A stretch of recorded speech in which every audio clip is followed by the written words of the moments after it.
Welcome to Rock Steady Boxing. I want to take a minute to go over a few of our basic punches with you that all of our other activities, workouts, and punches will build off of. Right? If we can get these few punches down and go back and review this video so we can help commit it to memory, we'll be off and running and we can get as intricate or as challenging as we need to. All right? First thing that we want to start with is our boxing stance. All right?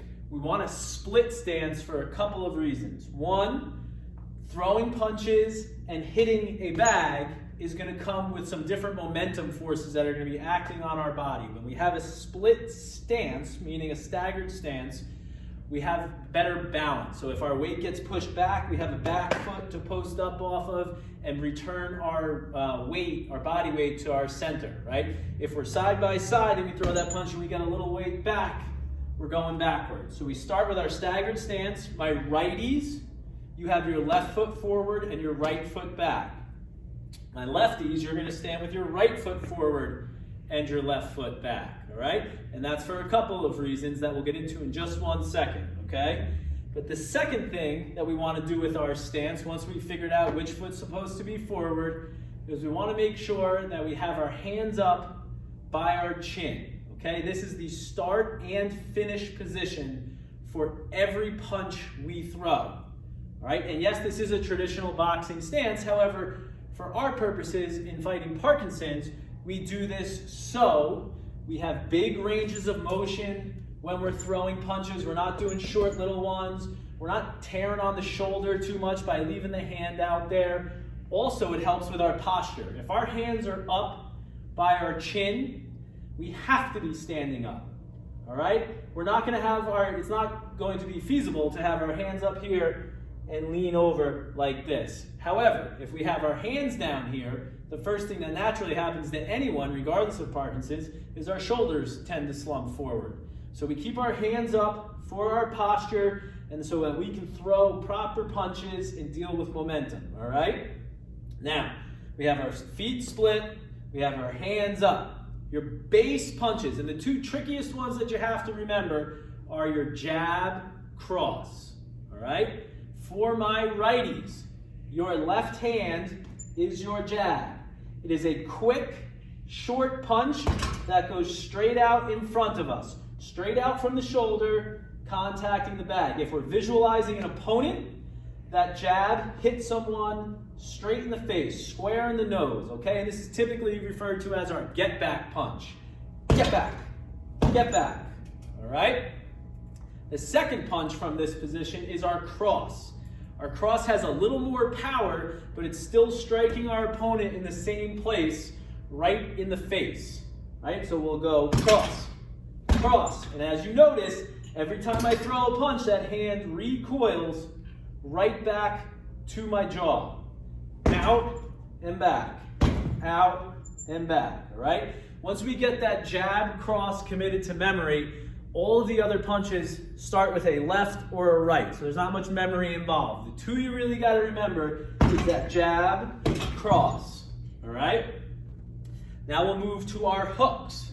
My hands are in the same position, my feet are still staggered. Our hooks are going to hit the side of the bag, all right? And it's more of a circular path to get there. We don't throw the hand out and slap. We want to use the trunk and the whole body when we're throwing those hooks. So we rotate our shoulders and our chest. If I'm going to throw my left hook, I turn to my left, my hands are still near my chin, and I explode forward, striking the bag on the side. All right, hand comes back, turn, throw, turn, throw.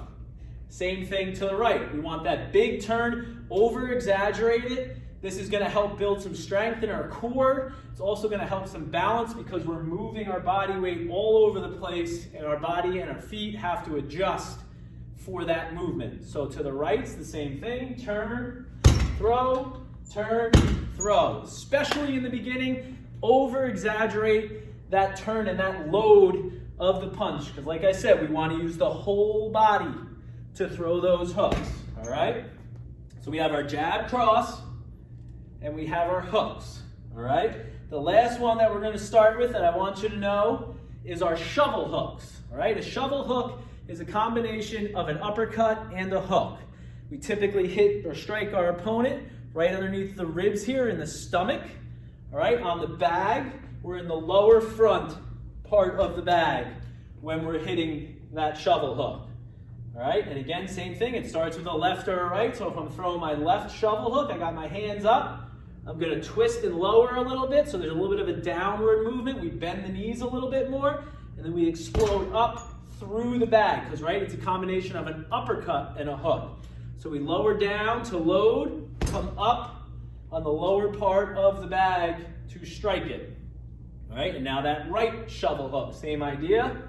Lower and load, come up. Come up. Hands are still near the face as we're doing that. Down and up. All right, so we have our jab cross for my righties. You got your left foot forward, so your left hand is your jab, your right hand is your cross. For my lefties, my right foot's forward, so my right hand is my jab, my left hand is my cross. All right, after that, everything has a left or a right in front of it. Right hook, left hook, right shovel, left shovel. All right, we're going to go over this in great detail in your first number of classes and moving forward. So review this video as much or as frequently as you need to, and we'll work on what we need to in class. All right, get ready for a great time and to see some real improvement. Thanks a lot. See you in class soon.